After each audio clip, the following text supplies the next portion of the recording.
AIPMT 2006 kinematics के इस question में आपको कहा गया था कि दो एंगल्स ऑफ प्रोजेक्शन है प्रोजेक्टाइल के, एक है 45 डिग्री माइनस थीटा, दूसरा है 45 डिग्री प्लस थीटा। क्वेश्चन में आपसे पूछा गया था कि इनकी हॉरिजॉन्टल रेंजेस जो होंगी उनका रेशो क्या होगा।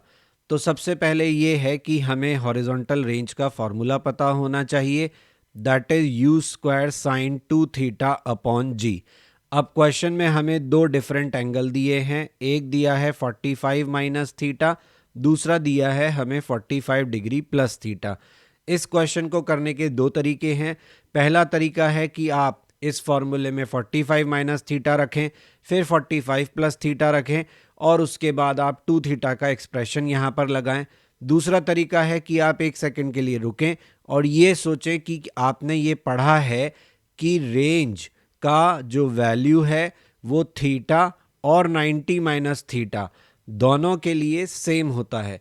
तो क्या इस बात की कोई पॉसिबिलिटी इस क्वेश्चन में है कि हमारे थीटा वन और थीटा टू में ये 90 माइनस थीटा और थीटा का रिलेशन है? What I am trying to say is कि अगर मैं थीटा टू को 90 से सब्ट्रैक्ट करता हूं तो मुझे क्या मिलता है? 90 माइनस 45 डिग्री प्लस थीटा, जो इवेंचुअली क्या बन जाएगा? 90 माइनस 45 दैट इज 45 प्लस की जगह minus theta.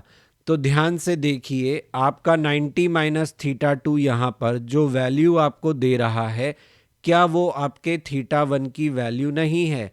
Yes, all these values are similar. इसका मतलब हो ना हो क्वेश्चन में हमें एक एंगल अगर 45 माइनस थीटा दिया है तो दूसरा 45 प्लस थीटा भी हमें वही रेंज देगा, और इसका मतलब इनकी रेंज का रेशो क्या आएगा? 1:1, क्योंकि हमें यहाँ से ये पता चलता है कि एक एंगल थीटा टू है तो दूसरा 90 माइनस थीटा टू है, जिसको कि हमने 45 माइनस थीटा लिया है।